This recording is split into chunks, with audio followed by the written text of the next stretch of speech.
عليكم ورحمة الله وبركاته. إن الحمد لله نحمده ونستعينه ونستغفره ونعوذ بالله من شرور أنفسنا ومن سيئات أعمالنا.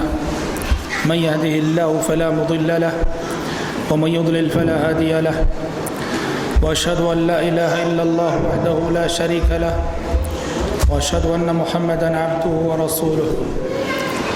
أما بعد فإن خير الحديث كتاب الله، وخير الهدي هدي محمد صلى الله عليه وسلم، وشر الأمور محدثاتها، وكل محدثة بدعة، وكل بدعة ضلالة، وكل ضلالة في النار.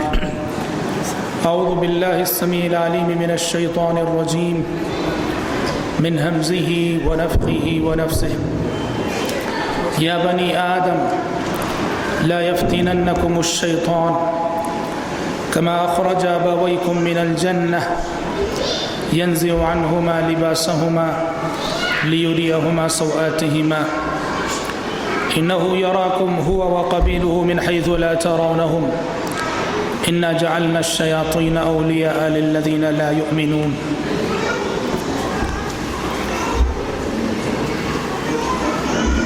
معزز علماء کرام، عمائدین شہر، شرکاء اجلاس اور پردہ نشین خواتین اسلام،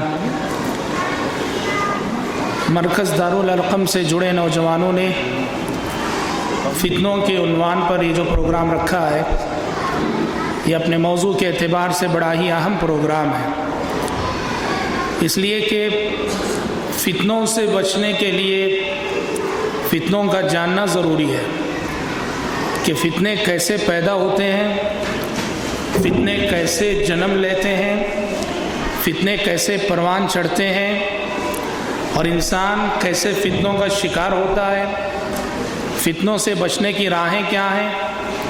جب تک یہ ہم نہیں جانیں گے تب تک فتنوں سے بچنا بہت مشکل ہے.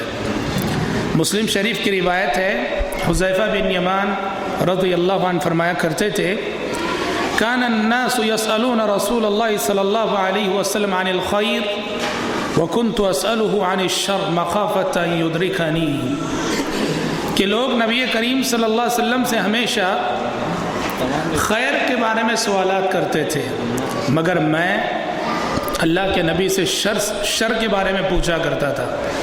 میں ہمیشہ اللہ کے نبی سے فتنوں کے بارے میں پوچھا کرتا تھا. کیوں؟ مخافة أن تدركني، فتنوں کے بارے میں اس لیے پوچھا کرتا کہ کہیں میں فتنوں کا شکار نہ ہو جاؤں، فتنوں میں مبتلا نہ ہو جاؤں. فتنوں سے بچنے کے لیے میں اللہ کے نبی صلی اللہ علیہ وسلم سے ہمیشہ فتنوں کے بارے میں پوچھا کرتا تھا. تو اس سے معلوم ہوتا ہے کہ فتنوں سے بچنے کے لیے فتنوں کو جاننا ضروری ہے، اور اس حوالے سے یہ پروگرام بہت اہمیت کا حامل ہے. مجھے جو موضوع دیا گیا ہے وہ جیسے ابھی آپ نے سنا، فتنہ بے حجابی. بے حجابی یعنی بے پردگی، یعنی مجھے اس وقت آپ کے سامنے کچھ دیر بے پردگی کے فتنے کے بارے میں روشنی ڈالنی ہے. میں نے اپنی گفتگو شروع کرنے کے لیے سورہ اعراف کی ایک آیت تلاوت کی ہے. اس آیت سے میں اپنے موضوع پر روشنی ڈالنے کی کوشش کروں گا. اس آیت کی روشنی میں اللہ تعالیٰ نے کہا سورۃ الاعراف میں، یا بنی آدم، اے آدم کی اولاد، لا يفتننكم الشيطان كما أخرج أبويكم من الجنة ينزع عنهما لباسهما ليريهما سوآتهما.